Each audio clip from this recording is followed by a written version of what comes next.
Sempre quando leio o livro de Jonas, eu vejo o profeta Jonas representando a igreja do século 21, a igreja a qual nós pertencemos nos dias de hoje. O Senhor Deus, ele deu uma ordem ao profeta Jonas, assim como ele tem dado essa ordem, como deu a ordem há 2000 anos atrás, dizendo: ide por todo mundo, pregai o evangelho a toda criatura. A ordem que o Senhor deu ao profeta Jonas foi a seguinte: vai à grande cidade Nínive e clama contra ela, porque a sua malícia subiu até a minha presença. Esta era a ordem do Senhor dada ao profeta Jonas. Mas nós encontramos aqui nessa história, no livro de Jonas, que o profeta Jonas, ele pegou um caminho diferente. Ele desobedeceu a ordem do Senhor e ele começou a descer e, descendo, chegou até a Jope. Eu pergunto a você, qual a atitude do profeta Jonas? Fugir, desobedecer a ordem do Senhor. Vamos meditar. O que a igreja tem feito nos dias de hoje? Porventura estamos obedecendo a ordem do Senhor do ide por todo mundo, pregai o evangelho a toda criatura? Medite sobre isto. Vamos continuar.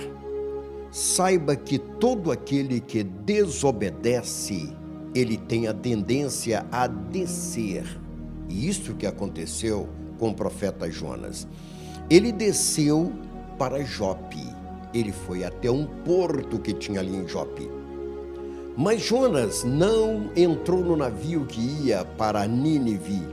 Ele entrou em outro navio e estava indo em direção diferente, que era para Jope. E entrando neste navio, ele não ficou na parte de cima. Ele entrou em um navio indo para Tarsis, mas ele desceu até o porão deste navio. Descendo até o porão, ele se colocou em um local e começou a dormir um sono profundo, assim diz a palavra do Senhor. Vamos meditar. Não seria o caso de estarmos dormindo enquanto milhares de pessoas estão morrendo sem Jesus? Não é o caso da igreja brasileira, principalmente, está acomodada diante de situações que têm levado o nosso país a estar em turbulências. Preste bem atenção. Jonas, o profeta, ele estava dormindo no porão do navio. Enquanto a tempestade acontecia em alto mar, Jonas dormia. E toda aquela tripulação começou a apanhar aqueles mantimentos, toda aquela carga que eles estavam levando, e começou a jogar fora, lançar no mar. E de repente, eles lançaram sorte para ver de quem era a culpa. Eu gostaria de meditar com você com respeito a isto. De quem é a culpa? Muitas vezes, queridos, nós reclamamos, às vezes choramos, às vezes murmuramos, mas preste bem atenção.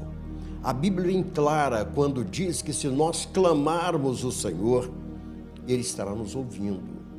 E quando voltamos a olhar para o nosso país, para o Brasil, estamos passando por turbulências. Estamos passando por momentos difíceis.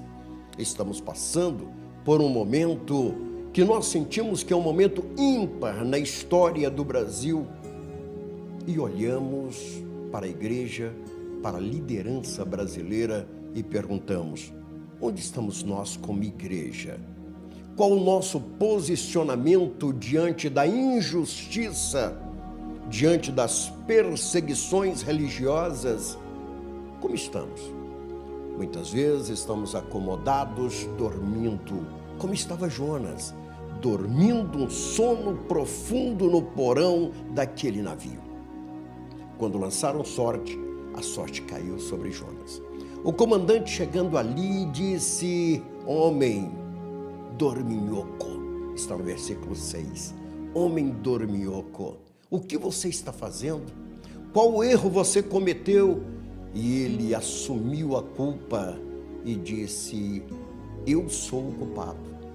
O comandante então disse: clama ao seu Deus, busque ao seu Deus. Queridos, eu consigo perceber que a nossa nação, ela está dizendo: igreja, clama ao seu Deus, invoque o seu Deus, busque ao seu Deus, para que possamos sair dessa crise. E muitas vezes nós nos encontramos num sono profundo. Todos aqueles que desobedecem, eles preferem muitas vezes se acovardarem. Jonas então disse: me lança no mar, pode me lançar no mar. E ao ser lançado no mar, Deus preparou um grande peixe e engoliu Jonas. Jonas foi parar no ventre do peixe e foi parar nas profundezas do mar. E lá ele clamou ao Senhor. A pergunta que este apóstolo faz é a seguinte: vamos esperar ser engolido por um grande peixe? Vamos esperar que chegamos ao fundo do mar para então clamarmos ao Senhor, para orarmos ao nosso Deus, para pedir misericórdia ao Senhor? Hoje é o dia de acordarmos deste sono profundo. Hoje há tempo de acordarmos, igreja, e obedecermos à voz do Senhor. Que Deus em Cristo abençoe. Um forte abraço desse seu amigo e servo, apóstolo Josué Lopes. Deus abençoe.